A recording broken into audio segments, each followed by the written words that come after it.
Hello दोस्तों, welcome to DBMS class. Start करते हैं लेक्चर 1 से। लेक्चर 1 में हम लोग डिस्कस करेंगे सबसे पहले DBMS introduction, then concept of keys और उसके बाद इंटीग्रिटी कंस्ट्रेंट। मतलब ये तीन चीजें जो है जो कि बिल्डिंग ब्लॉक है डीबीएमएस का। तो डीबीएमएस के इंट्रोडक्शन, कीज का कॉन्सेप्ट एंड इंटीग्रिटी कंस्ट्रेंट जो है वो हम ये तीनों पॉइंट्स इसमें डिस्कस करेंगे। तो आपको ये तीनों पॉइंट्स के अंदर मैं जितने भी बता रहा हूं इस एग्जाम के लिए बहुत ज्यादा इंपॉर्टेंट है, तो ये सारे पॉइंट्स आप नोट कर लेना। तो देखो स्टार्ट करते हैं। सबसे पहले हमारे पास है introduction to DBMS. So what is a DBMS? It is a database management system, that is a full form.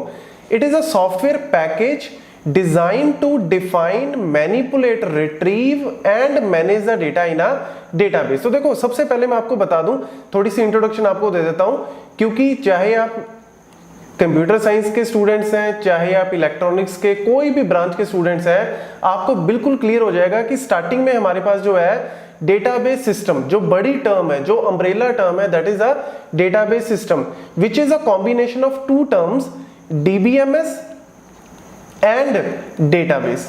मतलब डेटाबेस सिस्टम में हमारे पास दो टर्म्स आती हैं, एक डीबीएमएस और एक डेटाबेस। अब देखो डीबीएमएस क्या है, ये जिसकी हम बात करें that is the database management system.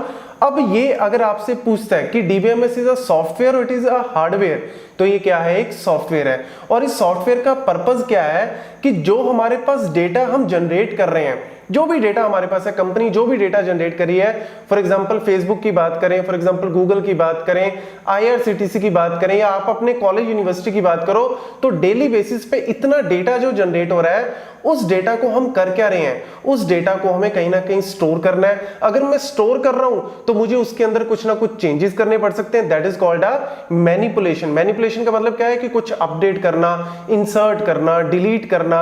अब उस डेटा को मुझे क्या करना है? कुछ ना कुछ ऑपरेशंस परफॉर्म करने पड़ रहे हैं और मुझे उस डेटा को बाद में रिट्रीव भी करना पड़ता है। अगर यूजर उस डेटा को रिट्रीव करेंगे तो ऑब्वियसली उनको मुझे डेटा देना भी पड़ेगा। तो इन सारी चीजों में कौन हेल्प कर रहा है? डीबीएमएस। तो डीबीएमएस क्या है? एक सॉफ्टवेयर सिस्टम है जो पूरे के पूरे डेटा को मैनेज करके रखता है। अगर आपसे पूछ ले कि रियल लाइफ एग्जांपल क्या है, मतलब अगर आपने कोई डीबीएमएस ऐसा देखा है, कोई आपने इंस्टॉल किया है या आपने कोई वर्क किया है, तो देखो सबसे इंपॉर्टेंट यहाँ पे अगर हम बात करें रियल लाइफ एग्जांपल की, तो लाइक अगर हम बात करें ओरेकल की, तो ओरेकल का 9i है, 10g है, 11, 12, बहुत सारे इसके वर्जन हैं।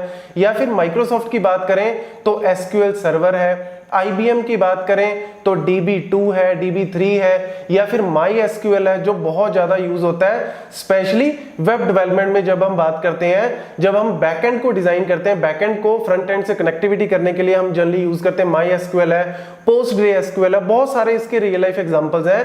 अब हम बात करते हैं दूसरी टर्म की, that is database. So what is a database? Database is a collection of related data. क्या है? Database is a collection of related data. अब डेटा का मतलब क्या है? डेटा का सिंपल सा मतलब है रॉ फैक्ट। मतलब कुछ भी हम कलेक्ट कर रहे हैं, लाइक आपकी यूनिवर्सिटी कॉलेज में जब भी आप एडमिशन लेते हो तो एडमिशन लेते टाइम आपसे वो सारा डेटा, आपका सारी इंफॉर्मेशन आपसे लेते हैं। तो वो क्या कर रहे हैं? डेटा कलेक्ट कर रहे हैं। अब उस डेटा को हम क्या कर रहे हैं? स्टोर कर रहे हैं। किसकी हेल्प से? डीबीएमएस की हेल्प से। अब लेट्स से स्टूडेंट कहता है कि मुझे अपना फोन नंबर चेंज करना है या फिर मुझे उसमें कुछ मार्क्स अपडेट कर रहे हैं, तो वो मैं क्या कर रहा हूं? अपडेट कर रहा हूं, कुछ मैनिपुलेट कर रहा हूं। अब बाद में स्टूडेंट कहता है कि मुझे अपनी डिग्री लेनी है, मुझे कोई मार्क्स चेक करने हैं, मुझे अपनी अटेंडेंस चेक करनी है, तो वो डेटा को क्या कर रहा है?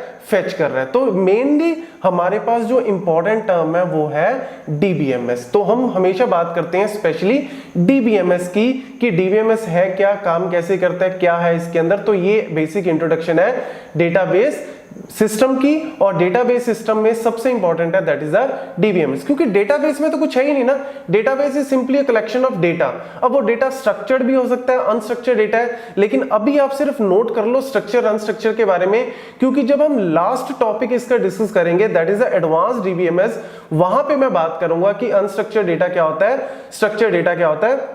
यहां पे सिर्फ आप याद करके चलो या मान के चलो कि सिंपली कलेक्शन ऑफ डेटा को हम बोलते हैं डेटाबेस, और उस डेटाबेस को स्टोर करने में हेल्प करता है कौन? डीबीएमएस। डेटा को फेच करने में, चेंज करने में, सारे ऑपरेशन परफॉर्म करने में कौन हेल्प करता है? डीबीएमएस। तो ये बेसिक इंट्रोडक्शन है डीबीएमएस की। अब हम बात करते हैं यहां पे next, that is a concept of keys, that is a most important. मतलब आप मान के चलो कि आपके एग्जाम के अंदर कीज के ऊपर क्वेश्चन जो है वो आएगा ही आएगा।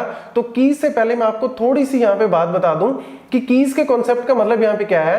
अ DBMS key is an attribute और a set of attribute which help you to uniquely identify a tuple. Tuple का मतलब क्या होता है, रो। जैसे ये देखो, इस टेबल में आपके पास ये 3 टपल्स हैं, 3 रोज हैं, और कॉलम्स कितने हैं, ये 2। नेम और एज क्या है, कॉलम्स। इनको हम एट्रीब्यूट्स भी बोल देते हैं। तो एट्रीब्यूट्स का मतलब क्या है कि जो मतलब कुछ कैरेक्टरिस्टिक जो है, मतलब आपको पता लग जाएगा ना कि रवि अमन का मतलब क्या है।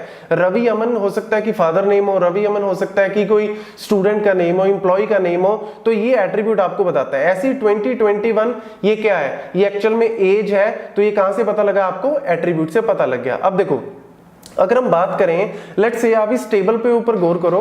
इस टेबल के अंदर आपको क्या दिख रहा है, एज 20 और नेक्स्ट एज 20, और यहाँ पे नेम रवि और ये रवि। तो आपको दिख रहा है कि ये 2 रोज जो है वो बिल्कुल सेम है, मतलब फर्स्ट और थर्ड रो जो है वो बिल्कुल सेम है। अब क्वेश्चन क्या आता है यहाँ पे, क्या एक ही रवि है जिसका डेटा मैंने 2 बार लिखा है, या फिर 2 अलग अलग रवि हैं बट उनकी एज भी सेम है। बहुत ही इंपॉर्टेंट है, क्योंकि कीज को समझने के लिए आपको ये पॉइंट जो है वो समझना बहुत जरूरी है।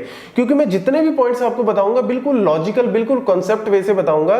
तो देखो, रवि और एज 20 और नीचे भी रवि और एज 20। तो मैं यहाँ पे क्या पूछ रहा हूं आपसे क्वेश्चन, कि यहाँ पे आपके माइंड में क्या आ रहा है कि यार एक ही रवि है लेकिन उसका गलती से 2 बार डेटा कॉपी हो गया, या फिर 2 अलग अलग रवि हैं लेकिन उनकी बाय चांस एज जो है वो सेम है। अब यहां पे मेरे को कैसे पता लगेगा, क्योंकि मेरे सामने तो खड़े नहीं है। अगर मेरे सामने 2 रवि खड़े होते तो मैं आइडेंटिफाई कर लेता, हाँ तू अलग है, तू अलग है। या फिर एक ही रवि खड़ा होता तो मैं उससे पता लगा लेता, अरे गलती से मेरे पास 2 बार डेटा मैंने सेव कर लिया। ये तो सिर्फ डेटा है, मेरे पास सामने तो कोई फिजिकल बंदा खड़ा नहीं। तो यहां पे मेरे को अब आंसर करना है इस चीज को। तो आंसर करने के लिए मतलब मुझे इन दोनों को यूनिकली आइडेंटिफाई करना है कि भैया तू एक ही बंदा है या 2 अलग है। तो उसमें कौन हेल्प करेगा, की। तो की बेसिकली है क्या, की इज ऑल्सो एट्रीब्यूट। ये एक एट्रीब्यूट ही है जो जनरली क्या करता है, यूनिकली आइडेंटिफाई करता है। किसको यूनिकली आइडेंटिफाई करता है, एवरी टपल इन अ टेबल। टेबल मतलब रिलेशन, रिलेशन भी बोल देते हैं, टेबल एक ही बात है। मतलब अगर आपके टेबल में हजारों लाखों करोड़ों कितनी भी एंट्रीज हो, उनमें से मुझे पता लगाना हो कि क्या 2 वैल्यूज जो है वो सेम है। कोई भी 2 वैल्यू सेम हो सकती है, name, father name, mother name, क्योंकि हो सकता है कि क्लास के अंदर 2 भाई बहन पढ़ रहे हो, या फिर आपका फोन नंबर, ईमेल, कुछ भी सेम हो सकता है। लेकिन एक एट्रीब्यूट ऐसा होना चाहिए, कम से कम एक एट्रीब्यूट ऐसा होना चाहिए जो मेरे को यूनिकली आइडेंटिफाई कर सके। तो यहां पे अगर मैं लेट्स से रोल नंबर लिख दूं, रोल नंबर, और इस रोल नंबर की वैल्यू मैं दे दूं 1 2 3, तो मेरे को क्या पता लग गया कि हाँ भैया ये 2 अलग अलग रवि हैं। एक रवि है जिसका रोल नंबर 1 है और दूसरे का रोल नंबर क्या है, 3। तो यहां पे कीज मेरे को क्या बता रही हैं, कीज बताती हैं कि कैसे हम 2 रोज को या मल्टीपल रोज को यूनिकली आइडेंटिफाई कर सकते हैं। नेक्स्ट आता है कि की कैन बी ए सिंपल और कंपोजिट। सिंपल का मतलब क्या है कि अगर आपकी की एक ही एट्रीब्यूट से मिलकर बनी है, मतलब अगर आपका की में एक ही एट्रीब्यूट है, लेट्स से रोल नंबर, तो उसको बोलते हैं सिंपल। कंपोजिट का मतलब है कि लेट्स से अगर आपकी की जो है वो 2 या 2 से ज्यादा एट्रीब्यूट से मिलकर बनी है, मतलब एक एट्रीब्यूट नहीं है, आपकी की में 2 एट्रीब्यूट है, लेट्स से रोल नंबर और नेम दोनों है, तो उसको बोलते हैं हम सिंपली कंपोजिट। ये सिंपल से पॉइंट्स है कि सिंपल का मतलब क्या है, कंपोजिट की का मतलब क्या है। नेक्स्ट आते हैं हम टाइप्स ऑफ कीज से। देखो कीज में आपको एक सिंपल सा अगर एग्जांपल दूं, लॉक, कोई भी लॉक अगर आप देखते हो तो हर एक लॉक की एक अपनी क्या होती है, की होती है, ताकि हम यूनिकली आइडेंटिफाई कर सकें कि इस लॉक की कौन सी की है और दूसरे लॉक की कौन सी की है। वही हम यहाँ पे कर रहे हैं। कोई भी टेबल में हो सकता है बहुत सारी वैल्यूज में सेम हो, बहुत सारे स्टूडेंट्स की बहुत सारी वैल्यूज जो है वो सेम हो, लेकिन एटलीस्ट एक एट्रीब्यूट ऐसा होगा like role number, registration number, कोई ना कोई एट्रीब्यूट ऐसा होगा जिससे हम यूनिकली आइडेंटिफाई कर सकें, हम पता लगा सके कि ये अलग है और ये अलग है। तो वो पता लगाने के लिए हम की का यूज करते हैं। अब आते हैं टाइप्स ऑफ कीज। तो टाइप ऑफ कीज में हमारे पास है कैंडिडेट की, प्राइमरी की, अल्टरनेट की, सुपर की एंड फॉरेन की। बहुत ही इंपॉर्टेंट कॉन्सेप्ट है। सबसे पहले हम बात करते हैं यहाँ पे कैंडिडेट की। तो कहानी जो है वो कैंडिडेट की से ही स्टार्ट होती है। तो कैंडिडेट की है क्या, it is a set of attributes that uniquely identify tuples in a table, मतलब ये सेट ऑफ एट्रीब्यूट्स हैं, कलेक्शन ऑफ एट्रीब्यूट्स हैं जो यूनिकली आइडेंटिफाई कर सकते हैं, जो यूनिक है। यूनिक का मतलब जिनमें वैल्यूज जो है वो डुप्लीकेट नहीं आ सकती, हमेशा अलग अलग वैल्यू आएगी। देखो मैं सिंपल से एग्जांपल से आपको बताता हूं। लेट्स से स्टूडेंट का टेबल है, स्टूडेंट का आप पॉइंट ऑफ व्यू से मान के चलो कि स्टूडेंट के टेबल में क्या क्या ऐसा हो सकता है जो यूनिक हो। तो क्या हो सकता है? रोल नंबर हो सकता है, यस। रजिस्ट्रेशन नंबर, वो भी हो सकता है। स्टूडेंट का आधार कार्ड, यस, आधार कार्ड भी हो सकता है। स्टूडेंट का let's say phone number, obviously multiple students अगर आपके पास हैं तो ऑब्वियसली हर एक का फोन नंबर अलग अलग होगा, यूनिक होगा। आधार कार्ड, फोन नंबर, इसके अलावा लाइसेंस नंबर, यस, ये भी क्या होगा? यूनिक होगा। इस तरीके से आप मल्टीपल जो है वो एट्रीब्यूट्स लिख सकते हैं जो यूनिक होंगे, मतलब अगर उनमें वैल्यू डालोगे तो वो ऑब्वियसली यूनिक ही डालोगे, तो ये कलेक्शन जो है वो क्या बन जाती है? कैंडिडेट की। अब हम करते क्या है, इस पूरी कलेक्शन में से एक जो सबसे ज्यादा एप्रोप्रिएट है उसको हम बना देते हैं प्राइमरी की। एप्रोप्रिएट का मतलब क्या है? जैसे स्टूडेंट के केस में अगर हम बात करें तो रोल नंबर या रजिस्ट्रेशन नंबर एप्रोप्रिएट है। ऐसी अगर हम बात करें लाइसेंस ऑफिस की तो license number is a most appropriate. ऐसी अगर हम बात करें लेट्स से पासपोर्ट ऑफिस की तो उसमें जो है passport number is a most appropriate. क्यों? उसका रीजन क्या है कि कैंडिडेट की हमेशा क्या होती है? यूनिक होती है। मतलब अगर आप कोई भी टेबल लेते हो, उस टेबल में अगर आप डेटा डाल रहे हो तो यूनिक ही डालोगे, आप उसमें डुप्लीकेट नहीं डाल सकते। ये सिंपल सा मतलब है। लेकिन इसमें एक और चीज क्या है कि क्या आप नल वैल्यू डाल सकते हो? हाँ, नल वैल्यू डाल सकते हो। नल का मतलब क्या है? एम्प्टी, मतलब आपने खाली छोड़ दिया। लेट्स से आपने फोन नंबर लिया, आपने पहले का फोन नंबर डाल दिया, दूसरे बंदे का डाल दिया, तीसरे का आपके पास नहीं था, तो आप उसको क्या छोड़ दोगे? खाली छोड़ दोगे, आप उसमें कुछ भी नहीं डालोगे। हाँ, ये पॉसिबिलिटी है कैंडिडेट की तो सबसे पहले ये पॉइंट नोट कर लेना कि कैंडिडेट की इज ऑलवेज यूनिक। अगर आप टेबल में किसी को कैंडिडेट की बना रहे हो तो अगर उसमें डेटा डालोगे तो हमेशा क्या होगा? यूनिक होगा, लेकिन नल हो सकता है, मतलब उसको आप खाली छोड़ सकते हो। लेकिन अगर हम बात करें प्राइमरी की तो प्राइमरी की अगर आपने बना दी तो प्राइमरी की क्या होगी? हमेशा यूनिक और नॉट नल दोनों का कॉम्बिनेशन। ये और भी रिस्ट्रिक्ट होगी क्योंकि कैंडिडेट की सिर्फ क्या थी? यूनिक, और प्राइमरी की में आपने क्या लगा दिया? नॉट नल भी साथ में लगा दिया। मतलब आप नल भी नहीं छोड़ सकते, खाली भी नहीं छोड़ सकते, आपको कुछ ना कुछ उसमें भरना ही पड़ेगा। So that is the basic difference between the candidate key and primary की। Next, every table must have at least a single candidate की। ऑब्वियसली मैंने पहले ही बताया की नहीं होगी तो आप यूनिकली आइडेंटिफाई नहीं कर पाओगे, आप पता ही नहीं लगा पाओगे कि टेबल में मल्टीपल वैल्यूज अगर सेम है तो क्यों सेम है। आप उनको अलग अलग अगर इंडिविजुअली करना चाहते हो तो आपको कम से कम एक कैंडिडेट की आपके पास होनी चाहिए। A table can have multiple candidate key but only single primary key. ये बहुत ही इंपॉर्टेंट पॉइंट है।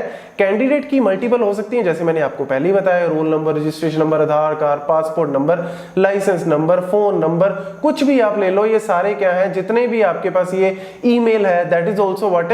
यूनिक। तो ये आपकी कैंडिडेट की हो सकती हैं, लेकिन उनमें से आपको एक क्या बनानी है? प्राइमरी की बनानी है। और वो एक आप कैसे बनाते हो? जो सबसे ज्यादा एप्रोप्रिएट है, मतलब जिसको आप यूनिक भी रखते हो और उसमें आप नल भी नहीं डालते। जैसे अगर आप अपनी यूनिवर्सिटी कॉलेज की बात करो तो उसमें आपका रजिस्ट्रेशन नंबर या रोल नंबर क्या होगा? प्राइमरी की होगा। और अगर आप बात करो पासपोर्ट ऑफिस की तो पासपोर्ट नंबर क्या होगा? प्राइमरी की, क्योंकि वो एक यूनिक भी होगा और उसमें आप नल मतलब खाली भी नहीं छोड़ोगे। So that is very important कि प्राइमरी की is unique plus non null.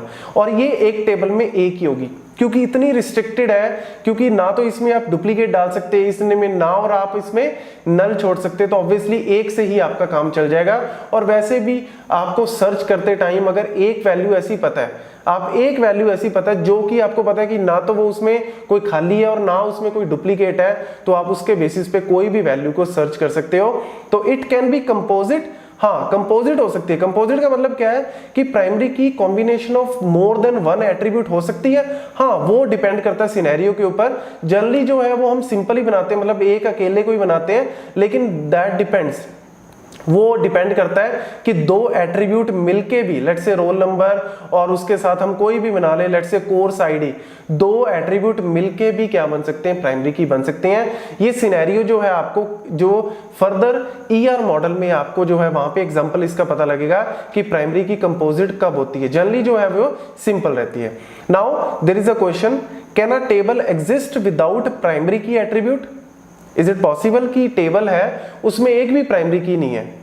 हाँ, ये पॉसिबल है। टेबल है, टेबल में कोई भी एट्रीब्यूट ऐसा नहीं है जो प्राइमरी की बन सके, तो ये पॉसिबल है। उसको जल्दी हम बोलते हैं वीक एंटिटी, एक तरह से हम उसको वीक एंटिटी बोलते हैं। लेकिन अगर आपसे यही पूछ ले कि कोई ऐसा टेबल हो सकता है जिसमें एक भी कैंडिडेट की ना हो, नहीं, हमें एटलीस्ट एक कैंडिडेट की जो है वो बनानी चाहिए। एक कैंडिडेट की अगर होगी तो एटलीस्ट आप यूनिकली आइडेंटिफाई कर सकते हो। तो this is a major difference between candidate key and primary key. Then alternative की।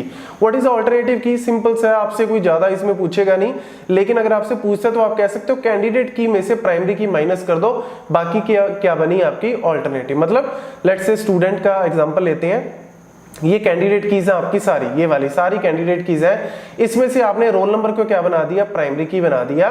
लेट्स से आपने इसको प्राइमरी की बना दिया, तो ये बाकी की जितनी भी बची वो क्या है? आपकी ऑल्टरनेटिव की। That is the simple meaning of alternative.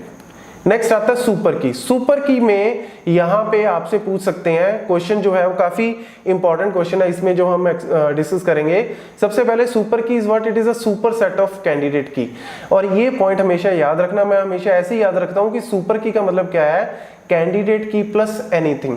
मतलब जैसे आपको पावर सेट नहीं हम बोलते, लेट्स से हमारे पास सेट में, लेट्स से कोई भी सेट है उसमें 3 वैल्यूज है A B C, तो आप जनरली पावर सेट कैसे बनाते हो?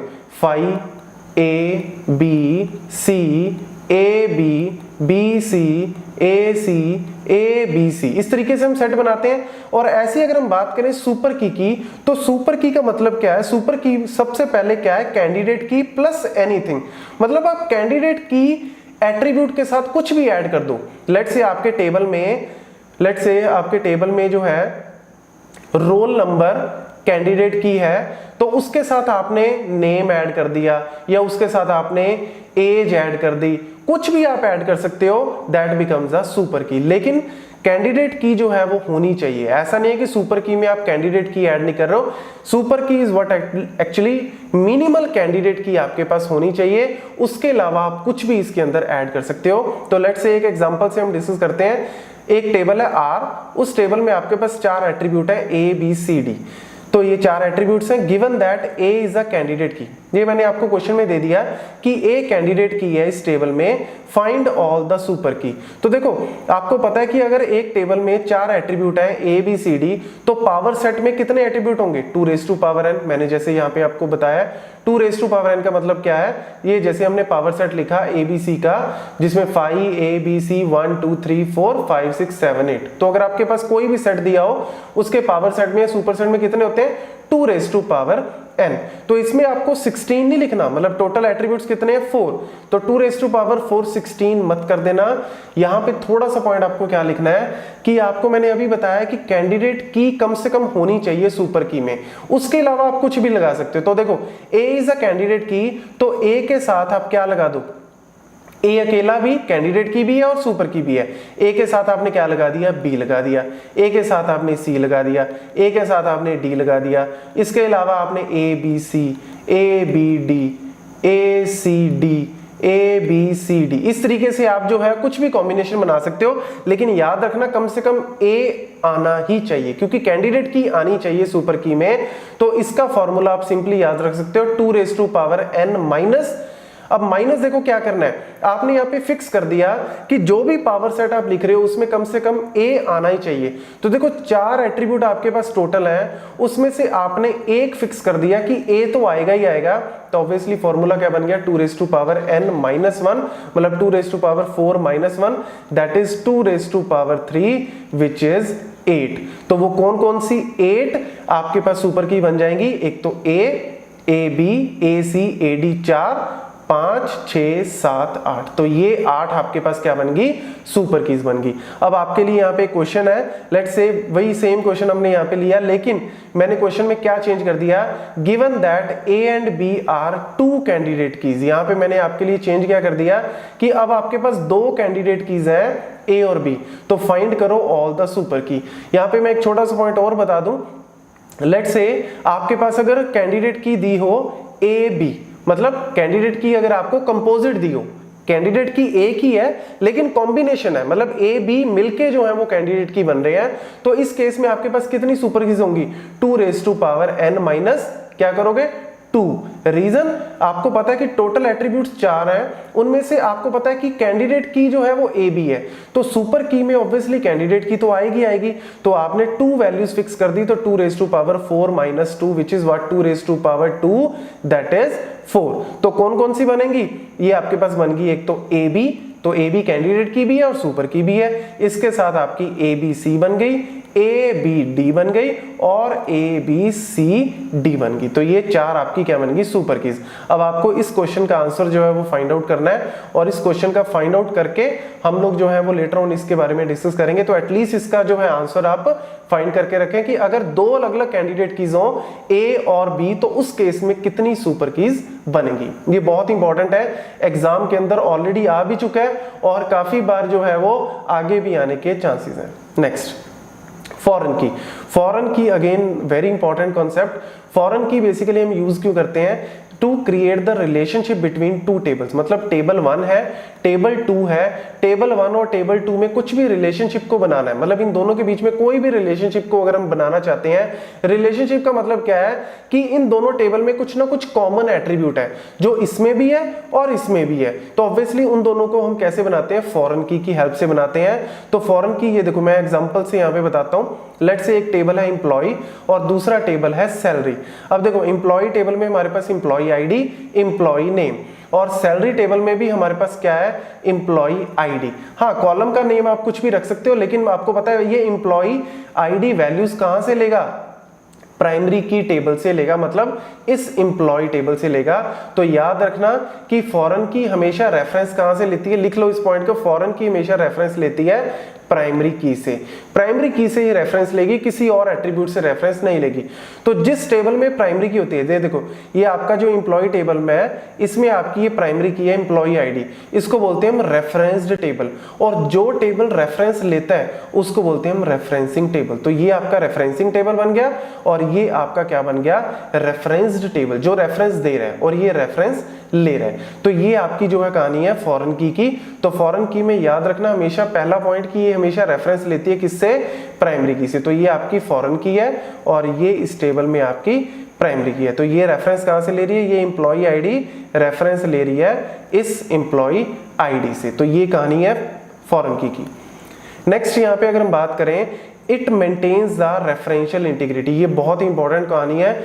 इसके ऊपर जो है काफी बार पूछ लेते हैं कि फॉरेन की का पर्पस क्या है, रेफरेंशियल इंटीग्रिटी को मेंटेन करके रखती है। अब हम बात करते हैं रेफरेंशियल इंटीग्रिटी होती क्या है। ये देखो रेफरेंशियल इंटीग्रिटी का मतलब क्या है, मैं यहाँ पे रब कर देता हूँ, आपको पता लग ही गया कि कैंडिडेट की फॉरेन की कौन सी है और प्राइमरी की कौन सी है। तो प्राइमरी की ये है आपकी और फॉरेन की कौन सी है, ये वाली आपकी फॉरेन की है। अब देखो यहाँ पे अगर हम बात करें रेफरेंशियल इंटीग्रिटी का मतलब क्या है कि लेट्स से अगर मुझे एम्प्लॉय टेबल में जो प्राइमरी की वाला टेबल है उसमें कुछ भी ऐड करना है, तो क्या मैं ऐड कर सकता हूँ, कोई भी रो ऐड करनी है, लेट्स से 6 और इसमें कुछ भी नाम दे दो, लेट्स से वरुण, क्या मैं ऐड कर सकता हूँ, कोई प्रॉब्लम है, कोई प्रॉब्लम नहीं है। नोट कर लेना, कोई भी प्रॉब्लम नहीं है, आप विदाउट एनी प्रॉब्लम इसमें कुछ भी ऐड कर सकते हो।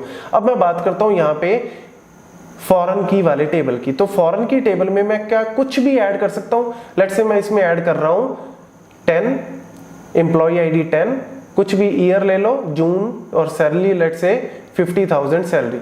तो क्या मैं ये लाइन जो है, क्या मैं ये रो ऐड कर सकता हूं, नहीं कर सकता। रीजन उसका क्या है कि ये रेफरेंस कहां से ले रही है, ये रेफरेंस ले रही है इस टेबल से।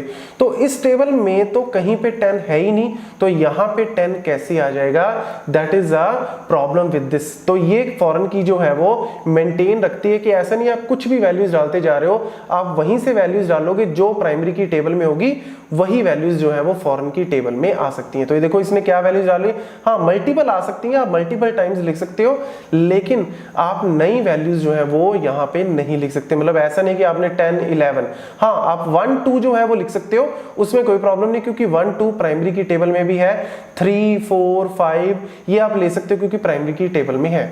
ऐसे अगर हम बात करें डिलीशन की, तो क्या मैं इस टेबल से कुछ भी डिलीट कर सकता हूं, फॉरेन की टेबल से, लेट्स से मेरे को ये डिलीट करना है, क्या मैं ये रो डिलीट कर सकता हूं, हाँ कर सकते हो, कोई दिक्कत नहीं है, आपने ये रो विदाउट एनी प्रॉब्लम डिलीट कर सकते हो। लेकिन क्या मैं इस टेबल से रो डिलीट कर सकता हूं प्राइमरी की वाले से, नहीं। रीजन उसका क्या है, अगर आप लेट से ये डिलीट कर देते हो 1, तो प्राइमरी की में तो वो क्या कह रहा है कि कोई इंप्लॉई है ही नहीं जिसकी आईडी 1 है, लेकिन फॉरेन की टेबल में तो आपके पास दिख रही है। तो ये क्या मतलब बना कि टेबल आपके इंप्लॉई है ही नहीं वो, लेकिन वो सैलरी ले रहा है। ये कैसे पॉसिबल है? तो अगर आपने इंप्लॉई टेबल से ही वैल्यू निकाल दी तो फॉरेन की में से वो ऑटोमेटिकली क्या होनी चाहिए, रिमूव होनी चाहिए। अगर वो फॉरेन की में रहती है that is what violating the referential integrity. तो रेफरेंशियल इंटीग्रिटी का मतलब क्या है कि अगर आप टेबल में इंसर्ट कर रहे हो तो फॉरेन की आपको चेक करती है कि क्या आप प्रॉपर्ली इंसर्ट कर रहे हो। ऐसे अगर आप डिलीट कर रहे हो या अपडेट कर रहे हो तो वो प्रॉपर्ली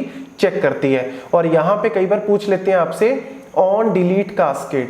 ऑन डिलीट कास्केड का मतलब क्या है कि लेट से अगर आपने यहां से 1 डिलीट किया, जैसे मैंने यहां से 1 डिलीट किया, ये जो टपल थी यहाँ पे 1 वाली, लेट से मैंने ये यहां से 1 डिलीट किया, तो ऑन डिलीट कास्केड क्या करेगी, ये ऑटोमेटिकली यहां से इस वाले टेबल से, फॉरेन की वाले टेबल में से जितने भी 1 वाली है ना, वो सारी की सारी क्या कर देगी, ऑटोमेटिकली डिलीट कर देगी। तो देखो कितना बेनिफिट हुआ। अगर लेट से आपने प्राइमरी की टेबल से डिलीट किया, ऑटोमेटिकली फॉरेन की टेबल से सारा डेटा जो है वो उस की से रिलेटेड डिलीट हो जाएगा। ऐसे ही आपने अगर लेट से 2 डिलीट किया तो 2 वाली जितनी भी है वो सारी की सारी क्या हो जाएंगी, आपकी डिलीट हो जाएंगी। So that is the meaning of the on delete cascade.